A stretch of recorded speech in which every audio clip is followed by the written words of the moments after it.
ముందుగా శివారెడ్డి అన్నకి ధన్యవాదాలు చెప్తూ, మరి రాష్ట్రంలో జర్నలిస్ట్ సంఘాల నాయకులు మేధావులంతా గొడ్డుపోయారా? నువ్వు పిలవలేదా అసలు? అంటే పెద్దలకి ఎవరికి నారగోపాలు, కోదండరాము, జర్నలిస్ట్ సంఘాల నాయకులు, ఇప్పుడు మేమంతా ఒకే తరం వాళ్ళం. ఇప్పుడు అద్దంకి దయాకర్ అన్న కాంగ్రెస్ నాయకుడు కన్నా జర్నలిస్ట్గానే చూస్తాం. కాంతి అన్న మా జర్నలిజమే, రమణ అన్న జర్నలిజమే. నేను అన్ని పార్టీలకు దగ్గర అన్ని పార్టీలకు శత్రువునే. మరి ప్రకాష్ రెడ్డి అన్న వచ్చిండు పాపం. నిజం మాట్లాడుకుందాము, అందరం మనమే. ఆ అమ్మాయి ఎవరు తన్వి యాదవ్ నాకు తెలియదు, ఆ వీడియో ఏమైందో కూడా తెలియదు అసలు. నేను తర్వాత చూస్తే గ్రామీణ ప్రాంతాల్లో పాలన ఉన్నప్పుడు గ్రామీణ ప్రాంతాల్లో బూతులు మాట్లాడడం అనేది వ్యవహారిక భాష. అక్కడ బూతులు అనేది మామూలుగా ప్రేమతో కూడా లంకొడక బాగున్నావా అనేది ప్రజల భాష. అది సోషల్ మీడియా వచ్చినాక, మొబైల్లో డెమోక్రటిక్ అయినాక సోషల్ మీడియాకి వచ్చింది. బూతులు ప్రజలు కొత్తగా మాట్లాడుతున్నారా? మన తాతల కాలంలో మాట్లాడలేదా? మన నాన్న కాలంలో మాట్లాడలేదా? ఇవాళ గ్రామంలో ఏ గ్రామంలో పోయినా బూతులు మాట్లాడకుండా ప్రజలు ఉన్నారా? బూతులు మాట్లాడే దాన్ని ఒక అమ్మాయి, అది మరి ఆ ఛానల్ బ్యాక్గ్రౌండ్ చూస్తే మాత్రం నాకైతే టీఆర్ఎస్ పార్టీ ఆఫీస్ అనేది తెలుస్తుంది. ఎందుకంటే టీఆర్ఎస్ పార్టీ ఆఫీస్లో నేను చాలాసార్లు పోయినా, ఆ రైలింగ్స్ చూస్తే మాత్రం టీఆర్ఎస్ పార్టీ అని తెలుస్తుంది. అది కాదా అనేది నాకు తెలియదు. ఒక తన్వి యాదవ్ అనే అమ్మాయి నిన్నగాక మొన్న జర్నలిజంలోకి వచ్చి ఉంటుంది. ఒక గ్రామీణ ప్రాంత అభ్యర్థి పాపం, ఆయన ఏదో బూతులు మాట్లాడుతుంటే ఆ అమ్మాయి రికార్డు చేయడము తప్పు. ఫస్ట్ అసలు అమ్మాయి ఆ బూతులు వినడం తప్పు. ఆ అమ్మాయి ఆ బూతులు వినంగానే పక్కకి వెళ్ళిపోవాలి. ఒకవేళ ఆయన లైవ్లో మాట్లాడితే లైవ్లో ఆపాలి, బీప్ వేయాలి. ఇప్పుడు నేను ఒక జర్నలిజం ప్రొఫెసర్గా పనిచేసిన, జర్నలిస్ట్గా పనిచేసిన. అక్కడ తన్వి యాదవ్ మాట్లాడిందా, ఇంకెవరైనా మాట్లాడిందా? రేవతి గారు ఒక సీనియర్ జర్నలిస్టు, ఆమె ట్రైన్డ్ నేషనల్ మీడియాలో పనిచేసినామా. మరి ఆమె ఎట్లా అప్లోడ్ చేసింది? ఫస్ట్ వాస్తవం చెప్పాలి. ఒక నిమిషం ఉన్నట్టు చెప్పుకుందాం.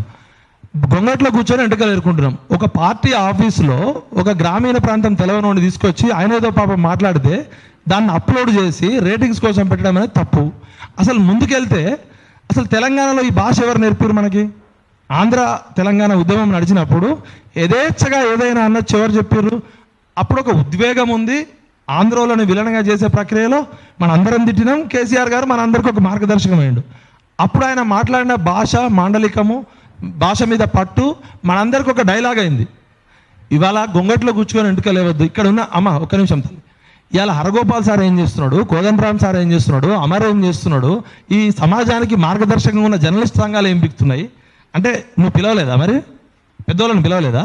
మరి పిలిస్తే రాలేదా? గొడ్డుపోయారా? సచ్చి రావాలంతా అంటే జర్నలిస్ట్ సంఘాలు ఏం చేస్తున్నాయి? ఇంకా క్రాంతి అన్నాను అద్దంకి మేధావుల పేరుతో పెద్ద పెద్ద పిహెచ్డీ చేసి నాగేశ్వర ఎడిపోయిండు, హరగోపాల్ ఎడిపోయిండు, కోదండరామ్ ఎడిపోయిండు, గంటా చక్రపాణి ఎడిపోయిండు, మల్లేపల్లి లక్ష్మి ఎడిపోయిండు. అంటే ఫస్ట్ మనం ఉన్నట్టు చెప్పుకోవాలంటే అన్ని పార్టీలతో నాకు అనుబంధం ఉంది, అన్ని పార్టీలతో శత్రుత్వం ఉంది, యథార్థవాది, లోక విరోధి. ఇలా అద్దంకి దయాకర్ అన్న కాంగ్రెస్ పార్టీ తరఫున ఆయన ఏమున్నా కాంగ్రెస్ పార్టీని సపోర్ట్ చేయాలా? ఇలా క్రాంతి కిరణ్ అన్న జర్నలిస్టే, జర్నలిస్ట్ సంఘం కన్నా కూడా రేపు పొద్దున టీఆర్ఎస్లో ఉన్నాడు, తప్పదు. మా రమణ అన్న జర్నలిస్ట్గా ఉన్నా మరి కవితక్కతో క్లోజ్గా ఉంటే కవితకి సపోర్ట్ చేయాలా? ఇప్పుడు నీ ఛానల్కి పెట్టుబడి కేటీఆర్ పెడితే కేటీఆర్ డబ్బానే పెట్టాలి. ఒకళ్ళు పెడితే నేనేమంటున్నా అంటే మన గురువులు ఎక్కడ చచ్చిర్రు? గురువులు గొడ్డుపోయిర్రా? హరగోపాల్ సార్ని పిలవలేదా నువ్వు? కోదండరామ్ సార్ని పిలవలేదా? నువ్వు ఎవరెవరు పిలిచినావు చెప్పు.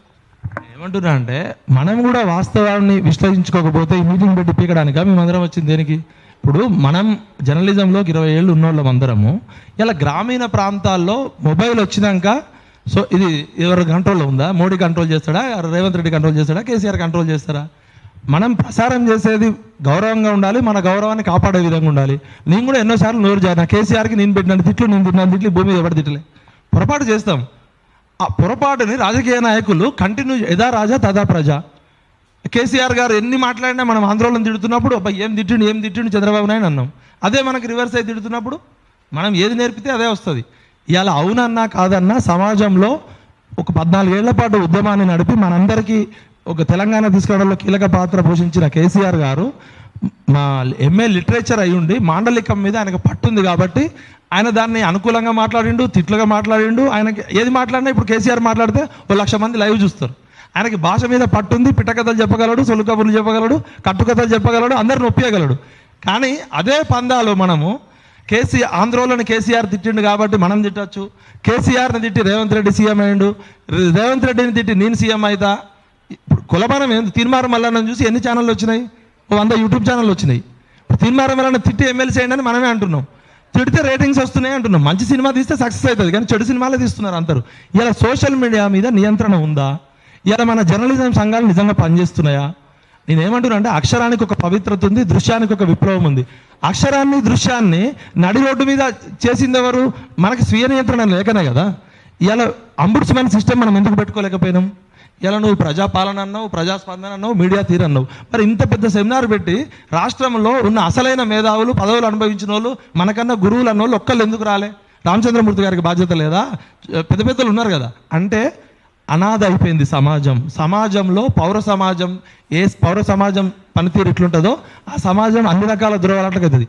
తెలంగాణ ఉద్యమం అప్పుడు కేసీఆర్ తప్పు చేసినా కూడా పౌర సమాజం స్పందించింది. ఒక పుత్తూరు వెంకటేశ్వరరావు గారు, ఒక చుక్కా రామయ్య గారు, ఒక పెద్ద మనుషులు ఉండే. ఇవాళ పెద్ద మనుషులు ఏరి ఎక్కడికి పోయారు? పెద్ద మనుషులు అంటే ఇంకా దిగజారిపోవాలి మనం. అన్ని రాజకీయాల్లో విలువలు అట్లే ఉన్నాయి, మీడియాలో అట్లే ఉన్నాయి. ఎక్కడికి పోతాం మనము? ఎక్కడికి దిగజారుతాం? ఇలా కేసీఆర్ తప్పు చేసిండా, రేవంత్ రెడ్డి కాకపోతే ఇంకో ఎల్ఐ చేస్తాడు, ఎల్ఐ కాకపోతే మళ్ళీ చేస్తాడు. ఇందాక వరంగల్ సీనన్న మాట్లాడితే ఏమన్నాడంటే, ఎన్టీఆర్ కాలంలో కాంగ్రెస్ మీద కోపంతో ఒక కుక్కను పెట్టినా గెలిచిందనే విధంగా ఎన్టీఆర్ అప్పుడు ప్రవర్తించిండు. ఎన్టీఆర్ తర్వాత 20 ఏళ్ల కాలంలో ఆందోళన మీద కోపంతో కేసీఆర్ యొక్క ఉద్యమ శైలి, ఉద్యమ పందాతో చెప్పును పెట్టినా గెలిచింది. కేసీఆర్ గారు ఏమన్నారు? సీఎం సీట్ నా చెప్పుతో సమానం అన్నారు. ఒకసారి చెప్పును పెట్టినా గెలిచింది ఒక నెగిటివ్ ఓటు బ్యాంక్ తోటి. తర్వాత 20 ఏళ్ల తర్వాత అదే వరంగల్ సీనన్న ఏమన్నాడు? కేసీఆర్ మీద కోపంతో రేవంత్ రెడ్డి గారు గెలిచారు. కుక్క అయిపోయింది, చెప్పు అయిపోయింది. ఇప్పుడు వచ్చింది. రేపు పొద్దున్న భవిష్యత్తులో ఇంకా ఎలాంటి చిత్తపాలన చూడాలని భయపడుతున్నాం. నేనేమంటున్నానంటే, ప్రమాణాలు బోధించేటప్పుడు ఒక ఇన్స్టిట్యూషనల్ కనెక్షన్ లేకపోతే ఇలా శివారెడ్డిని ఎవరు కలెక్ట్ చేస్తారు, విజయ్ని ఎవరు? ఇండివిజువల్గా మనందరికీ వాక్ స్వాతంత్ర హక్కు ఉంది. మన హక్కు ఎంతవరకు? నీ ముక్కును తాకనంత వరకే. నా మీద చాలా కేసులు పెట్టారు. నేను చాలాసార్లు కేసీఆర్ గారిని తిట్టినాను. పొరపాటు ఉద్దేశపూర్వకంగా చేస్తే ఒక రకంగా ఉంటుంది, పొరపాటు తప్పు చేస్తే సవరించుకోవచ్చు. ఇలా తన్వి యాదవ్ అనే అమ్మాయి అరెస్ట్ అవుతుందని తెలుసా? ఆయన బూతులు మాట్లాడుతుంది, నాకు రేటింగ్స్ వస్తాయి, నా ఛానల్లో కొద్దిగా వ్యూవర్షిప్ వస్తాయి, లేకపోతే జాబులు పోతాయి. ఇలా చాలామంది యూట్యూబర్స్ అని పెట్టుకున్న వాళ్ళు చాలాసార్లు మన బుచ్చన్న మేము చాలాసార్లు డిస్కస్ చేసుకున్నాం. జర్నలిస్ట్ సంఘాలను కూడా ఇష్టం వచ్చినట్టు మాట్లాడారు. వాళ్ళు ఎవరు అసలు జర్నలిజం స్పెల్లింగ్ కానీ, కరస్పాండెంట్ అంటే ఏంటి, రిపోర్టర్ అంటే ఏంటి, స్ట్రింగర్ అంటే ఏంటి, న్యూస్ అసలు బాధ్యతలు ఏంది, జర్నలిజంకు ఉన్న విలువలేంది ఎవరికి తెలియదు. సోషల్ మీడియా వచ్చినాక ఎవరైనా పెట్టుకుంటున్నారు. ఇలా యథా రాజా తదా ప్రజా. మీరు ప్రెస్ అకాడమీ చైర్మన్ ఏమైండు? ప్రెస్ అకాడమీ ఏం చేస్తుంది? జర్నలిస్ట్ సంఘాలు ఏం చేస్తున్నాయి? ఫస్ట్ ఫెయిల్యూర్ మన దగ్గరే ఉంది. మనకు ఆదర్శమైన వాళ్ళు ఎవరు? మనకి కంట్రోల్ చేసేటోళ్ళు భయం ఎవరు? భక్తి ఎవరికి ఉంది? ఇలా భయం లేదు, భక్తి లేదు. బరి తెగించి మాట్లాడదాం. రాజకీయ నాయకులకి ఏముంది? ఎట్లయినా మాట్లాడతారు, వాళ్ళకి 4 ఓట్లు రావాలి. ఇలా మన ఇన్స్టిట్యూషన్స్ తప్పు లోపం వల్లనే ఇలా రేవంత్ రెడ్డి గారు చెప్తున్నారు ఎవరు జర్నలిస్టో ఎవరు జర్నలిస్ట్ కాదని. మీరు చేసేది మనకు తెలియదు ఎవరు జర్నలిస్ట్ కాదన్నది. మరి ఎక్కడో ఒక చోట మనం ఇన్స్టిట్యూషన్ని కరప్ట్ చేయకపోతే ఇది ఇంకా దిగజారుతాం. ఇప్పుడు కనీసం మాట్లాడుకుంటున్నాం, రేపు కొట్టుకునే పరిస్థితి వస్తుంది. ఇవాళ గులపత్రికలు పోయి విషపత్రికలు అయిపోయి యూట్యూబ్ ఛానళ్ళు బూత్ మాట్లాడితేనే రేటింగ్స్ అనేవి వస్తుంది. కాబట్టి దయచేసి అన్న, పెద్ద మనుషులు ఎవరైతున్నారో అందరినీ తీసుకురా. నువ్వు మళ్ళీ ఇది కాదు, ఒక 1 డే వర్క్షాప్ పెట్టు. ఇంత పెద్ద సీరియస్ సబ్జెక్ట్ మీద పెడితే పెద్ద మనుషులు రాలేదంటే వాళ్ళందరూ పెద్ద మనుషులా, మరి వాళ్ళు ఏం మనుషులు అనేది నువ్వు కరెక్ట్ కమ్యూనికేట్ చేసిన లేదా? నీ తప్పు ఉందా లేకపోతే వాళ్ళ తప్పు ఉందా చెప్పాలి. అందరినీ పిలిచినాక 1 డే వర్క్షాప్ పెట్టు. తెలంగాణ సమాజము 1200 మంది పిల్లలు చచ్చిపోతే వచ్చింది. కేసీఆర్ కోసమో, రేవంత్ రెడ్డి కోసమో, మల్లన్న కోసమో, ఇళ్ళన్న కోసం రాలే. ఆ 1200 మంది పిల్లల త్యాగాలు, ఆత్మలు ఘోషపడతాయి. ఇలాంటి తెలంగాణ కోసమా మనం అందరం కొట్లాడింది? ఇలాంటి బూతుల తెలంగాణ కోసమా? పక్కన గులపత్రికలు ఉంటాయి కానీ తెలంగాణలో అందరికీ ప్రేమ ఉంటుంది. అన్న అనుకుంటాం మనం. అన్న అనేది మన కల్చర్. అట్లాంటిది మమకారాలు, అది రకరకాల లకారాలతో వస్తున్నాయి. ఇది యాక్సెప్టెన్స్ చేసి ఇప్పుడు శ్రావ్య యూట్యూబ్ పెట్టుకుంది.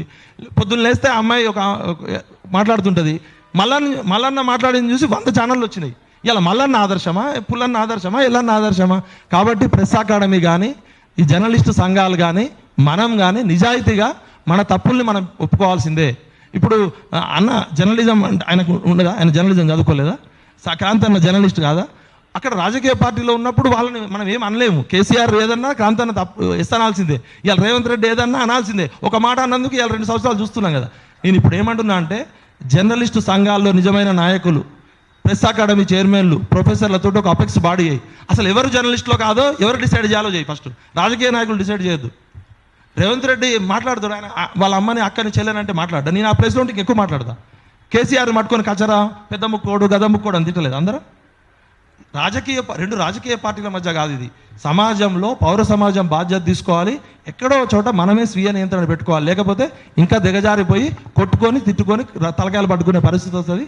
ఇంత మంచి టాపిక్ పెట్టినా కూడా రాని బద్మాషగాళ్ళకి తిడుతూ రేపు పొద్దున ఎవరైతే నిజమైన మేధావులు ఉన్నారో అందరిని పిలువు. మేధావి ఎవడో సామాజిక బాధ్యత లేని బద్మాష్ గాడు ఎవడో తేల్చాల్సిందే, నిజం గెలిచాల్సిందే.